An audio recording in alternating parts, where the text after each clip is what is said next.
why you should never captain the most captain player in FPL. That is the clickbait title for today's Nathan Bacon Jerky knee-jerk podcast from your boy, Mr. Hindsight Merchant, right? Yeah. Now, would I be making this podcast if my captain, Kevin De Bruyne, didn't outscore Salah this week? Nah, probably not. But am I going to use it as an excuse to chinwag about captaincy? Absolutely. So let's do that. Wait. Have I mentioned that I captained Kevin De Bruyne over Salah yet? I'm not sure if I have, yeah.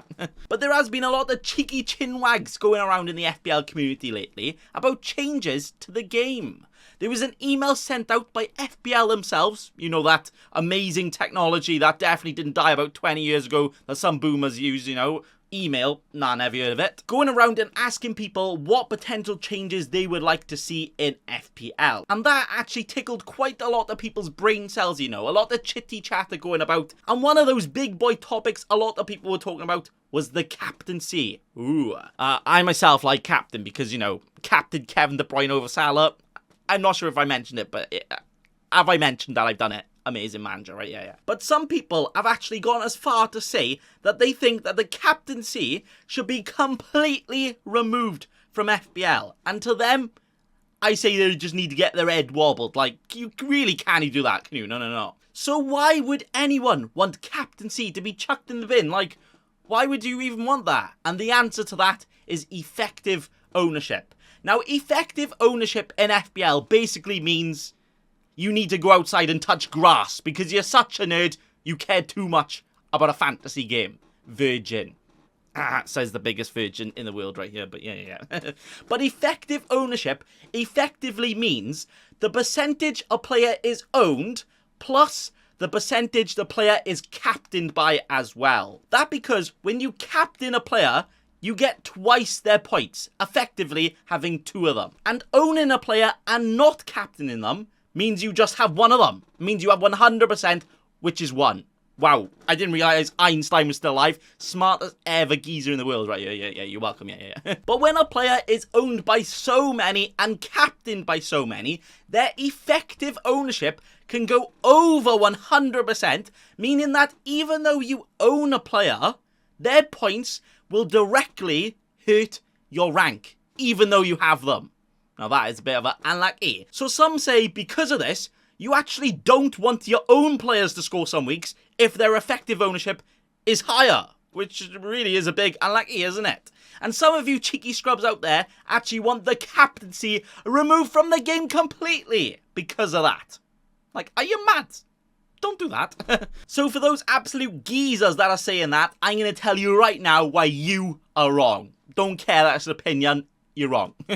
But also, I'm going to chinwag with the clickbait title of why you should never captain the most captain player in FPL. The only reason you're here watching this video or audio, you know, yeah. Number one, you are looking at effective ownership and ownership all completely wrong.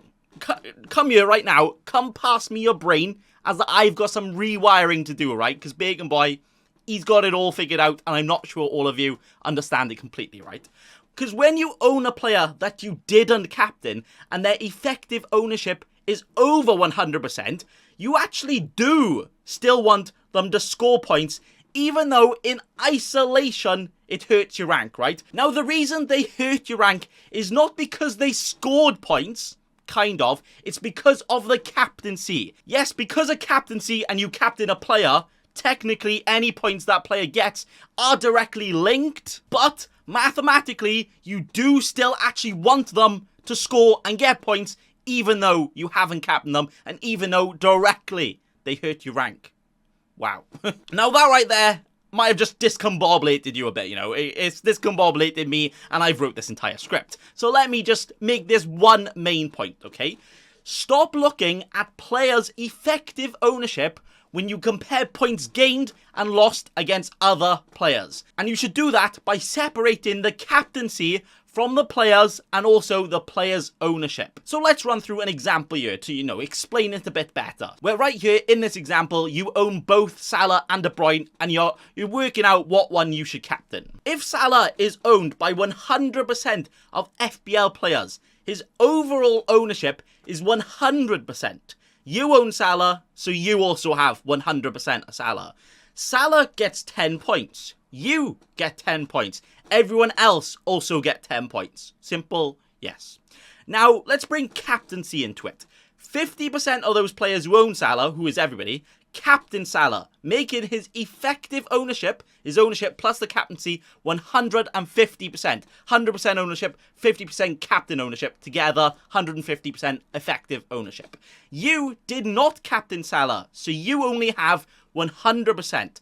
But effectively, for everyone else, on the average, is 150% because of that effective ownership. Salah goes and gets 10 points. So you get 10 points because you've just got Salah, right? But everyone else who captained him gets 20 points, which is where the effective ownership comes into play. Where because of that effective ownership, more people are getting a gain on his points because 50% of those players have got double his points, meaning that because of those points, your rank has actually gone down even though you have him. So in isolation, it looks like a Salah goal, even if you have him, made your rank go down. So does that mean you don't want a Salah goal? Only in isolation, but overall, you do actually still want them to get points. Terms and conditions apply, I'll explain in a minute. So let's say instead of captaining Salah, you decided because you're a better FPL manager that you are captaining Kevin De Bruyne. Only the best ever FPL managers would ever do such a captaincy call like that, you know. Not like me this week. Have I mentioned it yet? I'm not sure. But in our example right here, De Bruyne is owned by 50% of FPL players. His overall ownership is 50%. You own De Bruyne. You own 100% of De Bruyne. You own him. You actually do own him, mind. De Bruyne is captained by 50% of those players, making his effective ownership the 50% total ownership, plus the captaincy, making it 75% effective ownership. You captain De Bruyne. You get double his points. So your 100% goes to 200%. Oh.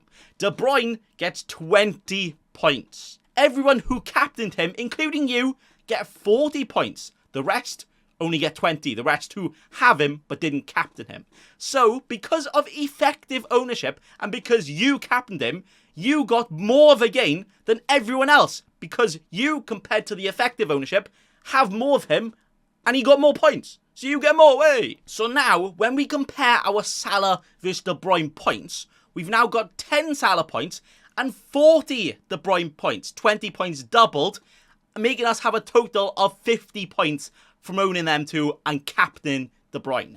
But I actually want you to split that up for me, okay? So let's rephrase. We've got 10 Salah points, 20 De Bruyne points, and 20 captain points. Yes, the captain points are directly linked to De Bruyne, so whatever his points are our captaincy points. But I just want you to split them up for now so it's easier to explain, okay? Because right here in this example, we've got 50 points, right? 10 of those came from Salah, but remember, because of his effective ownership, those 10 points directly made our rank go down.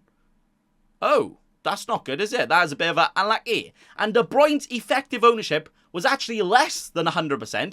So even though we got a massive gain from him, we actually still would have gained just from owning him because everyone else, on average, the effective ownership is less than the 100% we would have had him without the captaincy anyway.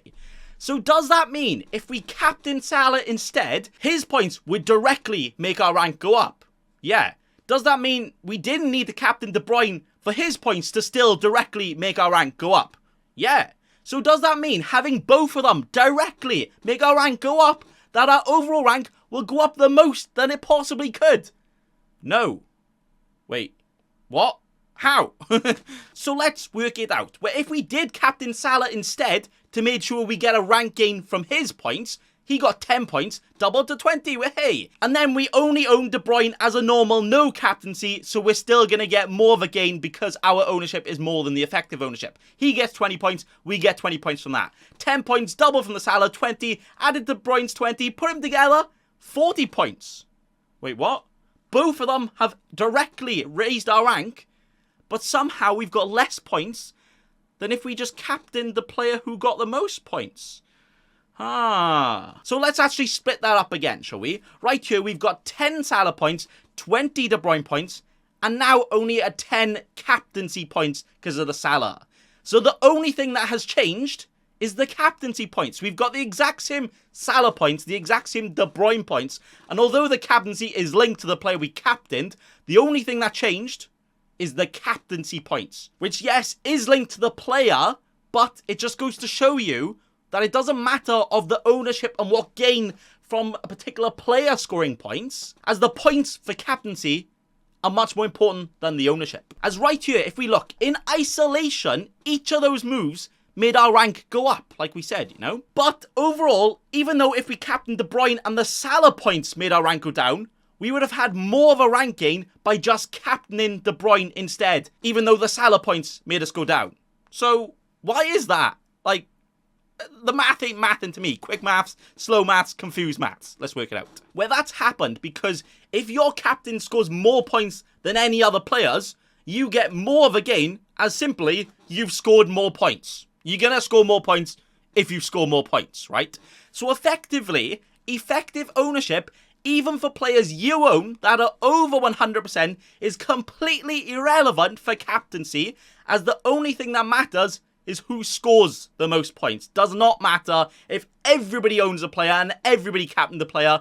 If you captain someone else with more points, you get more points. You got more points. Yes, the points themselves are directly linked to the player. So in isolation, if you just look at when a player scores, it's going to look like that hurts a lot more, right? Because effectively, a lot of people are getting the captaincy points in one place and you can see where that one place is. But if your captain scores more points, then it doesn't matter because you get more of a gain, making the effective ownership in the captaincy everywhere completely irrelevant, as points is the only thing that is relevant. Now that right there is an if. If your captain scores more points, right? Because it's not guaranteed, is it? Where we've gone through the perfect scenario right here of us captaining the player who got more points, and we can see that it got us more of a gain, right? But also, the reverse is also true. If you don't captain the player who scored the most points, then you don't get a gain, and you'll get more of a loss. Oh, but the gain or loss itself is made entirely from the points and not from ownership. Effective ownership just tells us how much of a gain or loss it is based on the outcome. Where if you don't know the outcome, which technically is always true, right? We're just guessing who will score the most points. We don't know who's going to score the most points. Then actually, captaining the player who is the most owned could potentially be wise. Because if you're on the wrong end of the outcome, then it's less of a loss, because more people are in the same boat, right? If everyone captained Salah and Salah blanks, doesn't matter, because everyone captained him, right? But if you correctly guess someone that scores more points, you know, the whole point of the captaincy, then you will get more of a gain. And that is that. So, why am I telling you this and chinwagging about it to death? Like, surely you get the point now, yeah?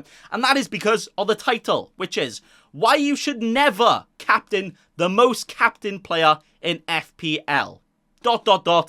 Because they are the most captained. You should never captain a player because they are the most captained. That is what I'm saying right here. Because at the end of the day, whoever scores more points will get you more points.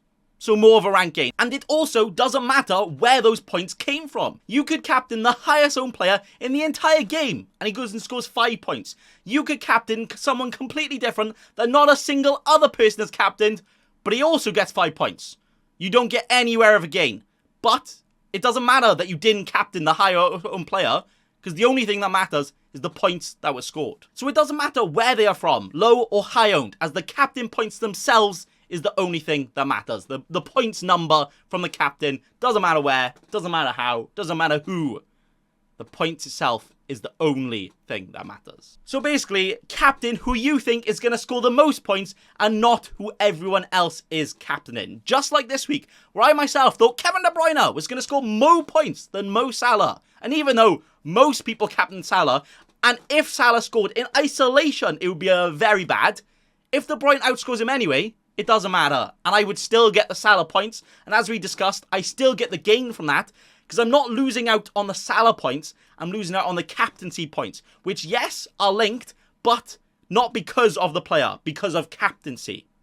So that is all you need to look at. But that right there is why captaincy should not be removed. And the only thing that should be removed is your negative thinking towards effective ownership and how it works with captaincy.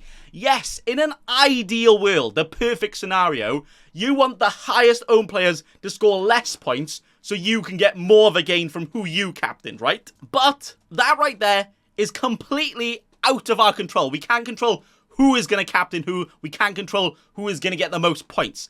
The only thing that is in our control is the captaincy choice. Choose it and focus it on who you think is going to get the most points, as if you get that right, you get more of a gain, and not focus on effective ownership and points scored by a player in isolation, as it doesn't matter where the points come from, but the only thing that matters is getting the most points, which you get from captaining the player who scores the most points, not captaining the player who is owned by everybody, so everyone will get the points from. I mean, it could also be the same player, right? Salah is the most captain for a reason. He scores the most points, but it doesn't mean that every week it will be. But that is going to be all for today. Thanks for watching. Thanks for listening to this cheeky chinwag. But also, remember...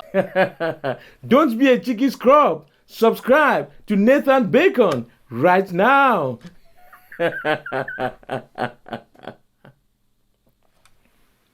Don't let your memes be dreams.